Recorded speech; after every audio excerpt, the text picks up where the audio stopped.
Hi everyone, it's Tanya, and today I'm here with Tessa Swensen, who, in case you can't tell, is my sister. People think we're like twins, even though I'm 8 years older.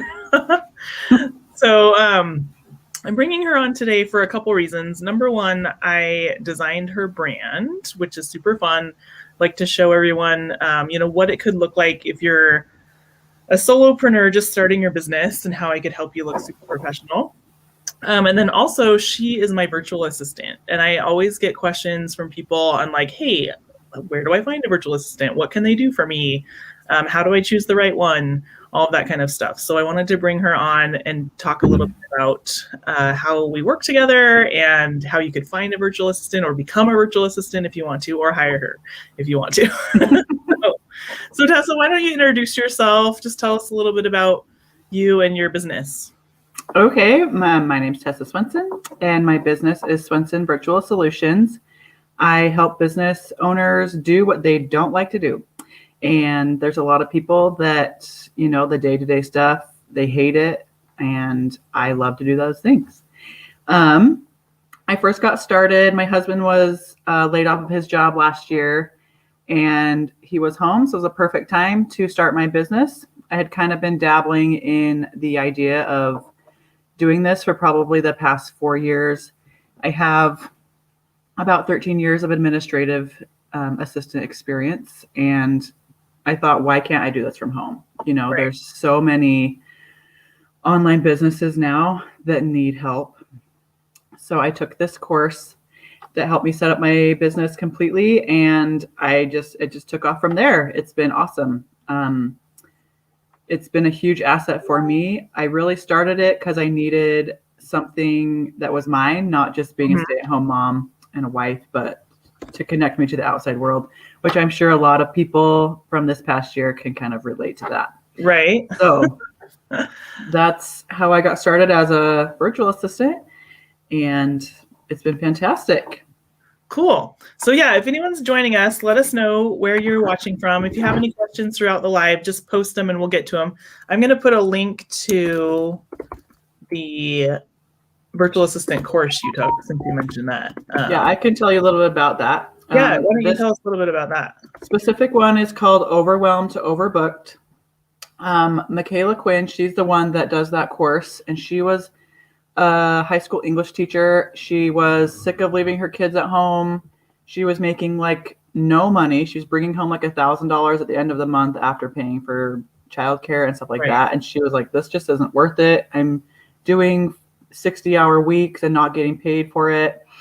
So she went from doing 40, 60-hour weeks to doing 40 to 60-hour months and getting paid double, triple the amount of money. So yeah, it's an awesome thing. They teach you how to fully set up your business. They teach you, there is a wealth of knowledge of the different programs that you can use, the different systems. There's weekly one-on-one coaching with her. So it's really awesome. It's really awesome. Yeah, cool. So one thing I wanted to cover right away is like when I first thought of the term VA, like virtual assistant, I always thought of like low level work, like data entry, answering the phone, or like that, or offshore outsourcing, that kind of thing. And I think the term virtual assistant has just come to be used as like what we used to call a freelancer that works virtually, right? Like virtual assistant could be a variety of things, even super specialized. Like I see video editors, graphic designers calling themselves virtual assistants, which as a graphic designer, I would never call myself a virtual assistant, but for sure. I think online business manager is another one. If you're looking for a virtual assistant, you need to be super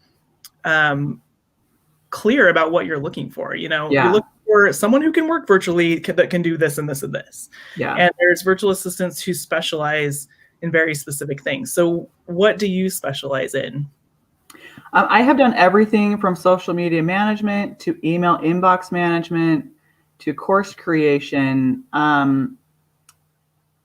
standard operating procedure automation, things like that. And I love that part. I love the automation aspect. more of the tech VA. That's kind of what I call myself, the tech VA. I love the back end part of online businesses. I love to kind of take those puzzle pieces and figure them out. And a lot of creatives, that overwhelms them, and they're just like, oh, I can't do that. Yeah, that's exactly what Tessa's been helping me with. Like, I'm a big picture thinker. I'm like, oh, I want to do this and this and this. But then when it comes down to like making it happen, like email sequences, like I could write the emails, but then I'm like, now what do I do with this thing? Like, how do I make sure, like, because you have to have all these apps and to connect them, and I just get overwhelmed. So she's been helping me with that for my online course, and then for my like this live stream we've been doing every week. She takes it, puts it into my blog, sends it to my email list, like all those little things that were holding me back from doing my marketing, right?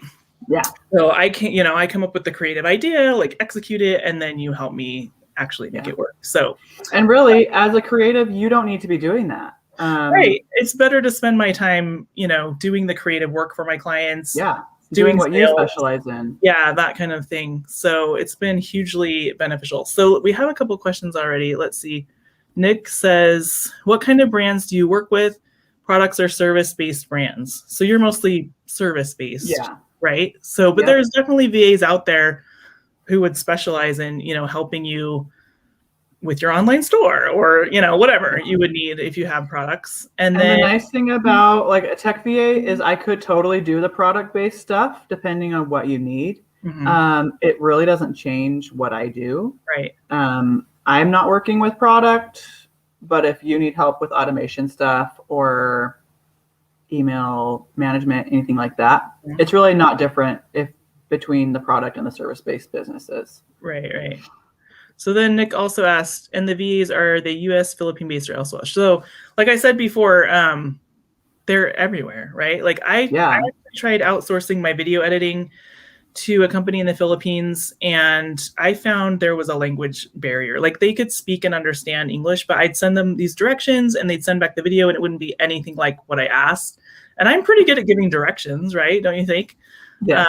And so I was like, I just got to hire a local person, and it's so much better. He understands what I need the first time, done right. So it just depends on what you need. Like I said, if it's something super defined, easy for them to do, going to a country where it's not your same language could work. I've heard VAs offshore very affordable, like $3 an hour. Yes, so very different from US based. But yeah, if it's a US base, you can expect to pay like $30 to $50 an hour, somewhere around there. So you just have to, especially if it's a specialized thing. Like if it's like data entry and those easier things, but once you get into the more specialized course creation, website design or website maintenance, those things, they get a lot more expensive. But you're also paying for that speed. They know what they're doing. And it's going to take them an hour. You might pay them $50 an hour, but someone else, you might be paying $25 an hour, but it takes them 3 times longer. So yeah, so you have to weigh those. Yeah. And we actually work out a per project fee, which is how I like to pay my contractors usually, and how I like to get paid too. Like for years as a freelancer, I did by the hour, and I just think it's more beneficial for both parties to have a per project fee, because you as the contractor know what you're going to get paid. The employer knows how much they're going to be paying. So there's no surprises, that kind of thing. So I like per project fee. And as a stay-at-home mom, it's really hard to charge per hour, because I might be working on this for 5 minutes and then I have to go do something, and that's really hard to keep track of. So per project is excellent. Right. So if someone wanted to hire a virtual assistant, where would they go to find one? Like, do you have any suggestions for that? Yes. So Michaela Quinn with the Overwhelmed to Overbooked, she actually has a job board where you can submit the jobs that you need. And she literally has like thousands of virtual assistants taking her course, and you can pick from one there. They apply for the job and you pick which one you like. Cool. I will have to get that link for you, and we can put that in the description. So that's a different link than the course. Yeah, it is. Okay. All right. We'll put that in the show notes. Also, I mean, I've hired people on Fiverr, Upwork. They're not, I don't know if generally call themselves virtual assistants, but it's a freelancer. Yeah. Right. Like, and you can go find very specific things. Like I hire people to like cut out photos, cut out the background. I've hired people on there to like edit the sound on a video. Like it's a super specific task you can do. Right. So I've used those before. I think for me, having a long-term person to work with, I preferred to find a separate person like you, someone I could trust. Yeah. Tessa answers my email, or she doesn't answer my email, but she sorts through my email. Like she knows everything about my life. So sometimes before you do, it's kind of creepy. I know, right? She'll text me and be like, "Did you call a doctor?" So yeah, it just depends on what level of help that you need, right? Yep. So, okay. So is there anything else about virtual assisting? What other questions do people have? There's really a virtual assistant out there for everybody. Real estate agents, like some people, like if you have a really busy real estate agent and they need, like they're sick of writing their contracts. Now in Washington, that's a little bit different because to work with contracts, you have to be a licensed real estate agent. Right. But I know a lot of people that just want to do that. They don't want to work with the people. They just want to write contracts all day. So yeah. So you could get your license and then just be a contract writer. It's called a transaction manager. Okay. Things like that. Like there's literally, if you need something done, there's literally a virtual assistant that can do it for you. Yeah. And do you find value in not having to do those things? Like I feel like every business owner would. Right. Well, and for me too, I created an online course last year and Tessa helped me. Like I had all the modules made, like I made the videos, I made the worksheets, but then you put them in to the software for me, which saved me so much time. Yeah. Let's see. Nick has a question. Do you have VA appointment setters? I have a lot of leads on LinkedIn that I could use help with taking discovery calls and booking them on my calendar for sales calls. So I would think you could definitely find someone to do that, right? Oh yeah, for sure. I would guess, like, there's a lot of people where they specifically do that. They do phone calls for you. But yeah, I would look on that link. Tessa will find that link for us, see if they can find someone on there. I also have some friends that I can refer you to as well. Okay. That are starting out as a virtual assistant, so they would probably be a little bit less expensive. And it just depends on what the virtual assistant wants to do. But there's definitely someone else. Definitely someone who can do that. So Nick, maybe reach out to Tessa. Maybe she can connect you with somebody or point you in the right direction. Cindy says, I need a life assistant.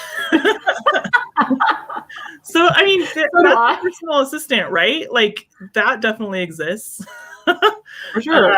Someone to come do your shopping, pick up the kids from school, do some cleaning, that definitely, I was kind of like that as a teenager for our Aunt Shirley. I stayed with her on the weekends. I did the dishes. I made the meals. I drove her around, so it's definitely a job that's out there. I'm actually looking into hiring a mother's helper to like come in and do a load of laundry and maybe put a meal in the crock pot and clean the kitchen once a week. Just so it'll get why done.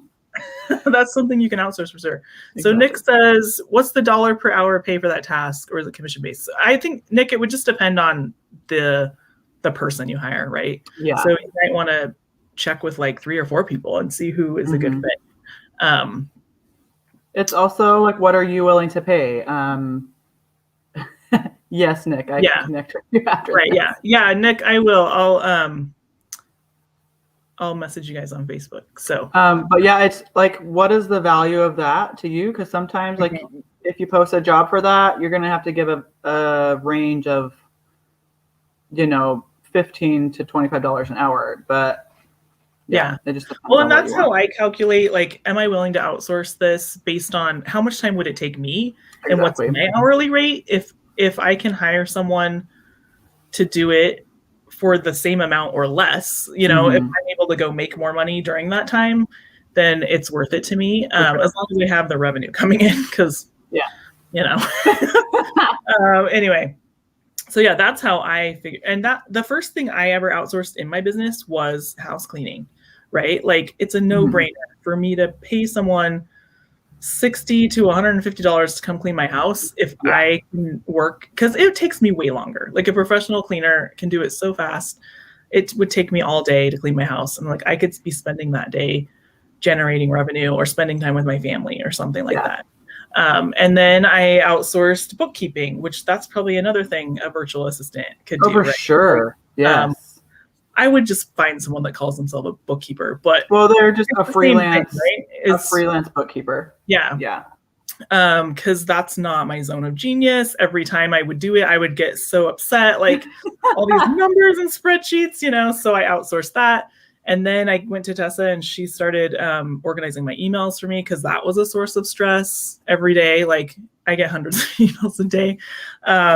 And so, we've just kind of progressed from there. And if you're not sure where to start with a virtual assistant, that's what I would recommend. Like pick one task, hand off to them, and then add another one on, right? Sorry. That's okay. The joys of being at home, working home. Right. That's okay. Okay, so should we talk a little bit about your brand? Yes. Okay, cool. So I've actually designed the brand for all three of my siblings' businesses, which is kind of cool. I was thinking about that the other day. And we definitely got that entrepreneurial bug, I think, from our parents, because they always had like a side gig before it was called a side gig. For sure. Building fences, mending clothes, teaching dance lessons. Our parents always had something going on the side to make money. And so I think for us, it was just kind of like opens up your mind to possibilities. You don't have to have a 9-to-5 job to make money. And so we've all kind of had our own little businesses that are paying the bills, right? Which is super exciting. Yeah. So when Tessa decided to start her business, she was like, I know I need a logo.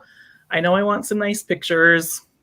And we decided she didn't really need a website, at least to start, because, she needed a way to put her basic information out there. Yep. And you actually booked up pretty fast, right? Like once we put you out there. Let's see. I started the course in June. I think I had my first client in July, but it was super small, like 1 hour a week. And then after that, I started doing stuff for you, and then it just blew up. Like I'm totally overbooked and I have to start handing off people. So right. Totally full. So you don't need a totally huge branding and marketing package depending on your business, right? So what we started with, let me share my screen here. Okay. So we started with a logo design, and you knew you wanted, this is called a logo type, really, where it's basically just text, no special symbol or anything. Yep. And this is called a style guide, where whenever I design a logo for someone, I put together a style guide that kind of gives you some rules for how to use the logo and how to kind of make a brand image for yourself. Yeah. So at this point, I wasn't exactly sure where I wanted to specialize. Like my bachelor's degree is in the physical sciences. So I didn't know if I wanted to go more towards like health coaching or what. So we kind of just designed this as a lot of people that do virtual assisting, it's like super girly. It's focused on moms, where I wanted to be very neutral so that I could work with, so that I would appeal to both men and women business owners.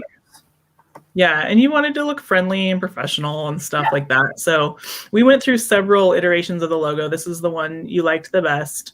And usually I just give you several options for how to use the logo for various situations, the fonts, the colors, some different icons and patterns you could use.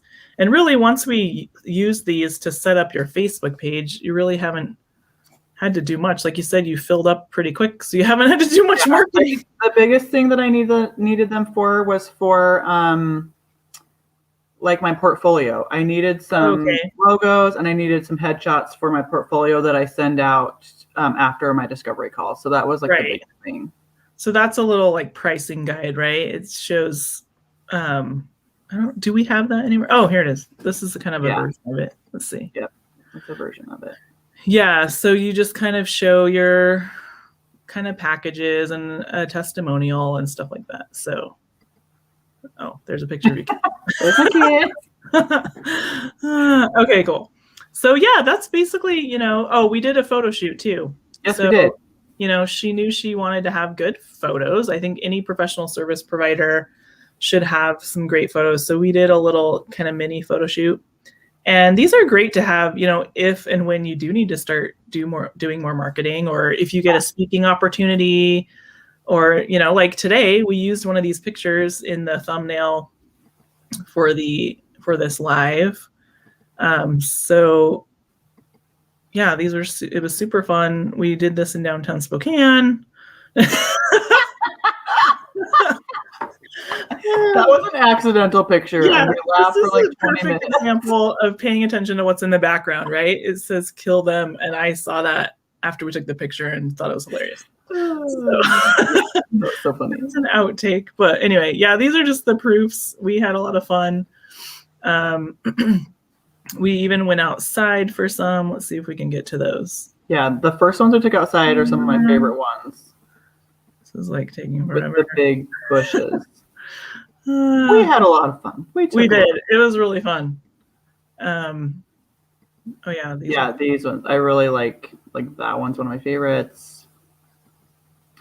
This was just in one location. Like we did a lot of. Yeah. I'm usually pretty good at finding lots of variety, especially if we're in a location like this where we can walk around and see what we can find, Yeah. Yeah.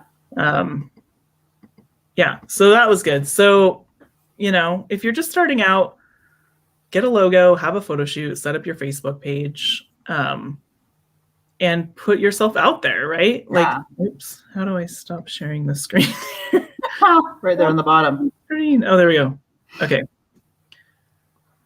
All right. So yeah. I think networking is a huge thing. Like almost all of the clients that I've gotten have inadvertently been from you. I basically shared it on my Facebook page. I'm like, need a virtual assistant? Talk to Tessa. So yeah, the value of who you know and their network is huge. Not only that, but like you added me to a Facebook group to learn something about Pinterest, and then I introduced myself on there and what I do, and then I got one of my biggest clients from that. So awesome.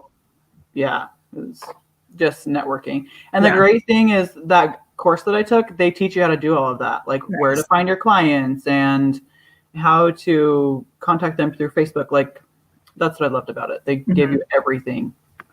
Yeah. Well, I love that you came prepared with processes and systems too. You were like, this is how you can share your password with me without me actually seeing it. This is how we can get organized so we can communicate well. And then you were also open to adapting to my system because I use 17 Hats and, learning that and making it more efficient for me because I wasn't really using it in the way that we could. So yeah, so it's been really great. Okay, does anyone else have questions for either of us, either about branding your business or hiring a virtual assistant or becoming a virtual assistant? I think so many women especially are looking for an opportunity to make some money without having to put your kids in daycare or leave the house.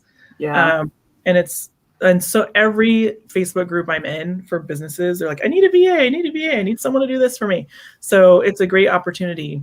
And I feel so bad because like some women, they like babysit for $3 an hour. And I'm like, you could take those organization skills that you have from just doing that, and you could be making $25, $35 an hour. Yeah. And you can work for 2 hours a night when your kids are asleep and be making so much money. So I don't know. Yeah. I am totally for it. I totally agree. Yeah, cool. Okay, so Sheena says, hi ladies, love you both. That's a childhood friend of ours. Someone said, so proud of you and your success. I'm not sure who that is, but thank you. Okay, so is there anything else you want to talk about? Like questions you have for me or advice you would give anyone as they're starting their business? Let's see. Do you still offer like small branding packages like the one you did for me? Yeah, totally. And the process I'm doing now, which we basically did, I just call it something different now. It's called a brand storm. And so what we do is, like, instead of you messaging me and say, how much would it cost to do my brand? I'm like, well, I don't know, because I don't know anything about your brand. So, Yeah. so we do this brand storm, and it's a low cost investment. It's like $600. And we have a Zoom call. I ask you a ton of questions. We find out where you've been in your business, or, if you haven't had a business yet, Mm-hmm. what are your goals? What are you envisioning for your business, and where do you want to go? And I just, ask a bunch of questions to get to know you and kind of get the right answers from you. Sometimes people don't know. And they're like, I don't know who my target audience is. I don't know what my goals are. I don't, and then it makes you think about it and come up with an answer. And then from there, I give you a breakdown of what I recommend you do and what it would cost to have me help you with it. Sometimes if I don't have the answer, I would recommend someone else. Maybe I would say, hey, you need a virtual assistant for this thing. And I'll send it to you. Or, you need a complicated website, and I don't do that. So I send you to Well Dressed Walrus or someone else in my connections, right? So that's, maybe you decide not to hire me for the stuff and you decide to do it yourself, but at least you have a plan and know how to move forward in your business. And so that's been really fun. I've really enjoyed the entrepreneurs I've been working with this brand storm. So if that's something anyone's interested in, you want to get clarity on your business and how to move forward, just message me or email me at tanya@workstorymedia.com, and I can tell you more about it. So Awesome. Yeah. Let's see. Any other questions? I'm not seeing any from anyone else, or I guess if you want to contact Tessa, how should they contact you? What's the best way to find you? Can contact me on Facebook through Swensen Virtual Solutions, or we will include my email address. Also, Instagram, you can just Tessa Goodall Swensen or Tessa Swensen. Okay. I don't remember which one it is. Okay. But we'll put my information in the description here and on YouTube once this is done. So. Okay. And then it also goes in my blog. So if you guys aren't on my email list, message me and we'll put you on there. And these live videos get sent to the email list every week. So if you can't tune in live, but you want to watch them, that's a great way to make sure you don't miss one. So get on my email list. If you want to learn a bunch of stuff, just go to Tanya's website and her blog. Just go to my blog. So a wealth of knowledge. There's a lot of awesome things that I have learned personally. WorkStoryphotography.com. I've loved interviewing my clients like this because they are a wealth of knowledge, and I always learn amazing things from them by being their photographer, their videographer, helping them with their brands. And so that's why I started this. I just wanted to share the knowledge, help you guys find what you need, and show you how I help my clients. So hopefully it's working and you guys are enjoying it. I've been getting some good feedback. So awesome. Tanya, can people request to be interviewed by you? Yeah. So right now I've just been doing my clients or my not my interview. Circle. My referral partners, people who I know, like, and trust already. Mm-hmm. But eventually maybe we'll bring on some experts outside of that circle. I have a huge list already of of my clients that I'd love to interview. So, but if you've got, a compelling thing to share, definitely reach out to me if you want to, and we'll see if maybe we can fit you in, but it might be further down the road. What about interviewing you? Yeah, I'm always interested in being a guest on podcasts. If your audience is graphic designers, photographers, small business owners, life coaches, a lot of my clients are life coaches or business coaches, I'd love to be a guest on your podcast. So that's also an option. And you can just email me again. So cool. All right. Okay. Well, if there's no other questions, I guess we'll sign off, and I'll see you guys next week. Let's see, who are we doing next week? We are doing Rena McGill next week. Oh yeah, Rena. She's awesome. So she has this super cool software she developed that is kind of like, I don't know how to describe it. Like, it's like a landing page for all the other places you can on. It's a website that you can DIY, super easy, and have, your Facebook and your Instagram and everything stream there. You can have a community, kind of like a Facebook group. Yeah, so it's pretty cool. It's called CoreLink. So we're going to take a look at that next week and see if that might be a good fit for people who want to have a membership or that kind of thing. So, excuse me. So yeah, we'll see Rena next week, and that's going to be a good one. And I guess we'll sign off. Okay. Okay, have a good day, guys. Bye-bye. Bye.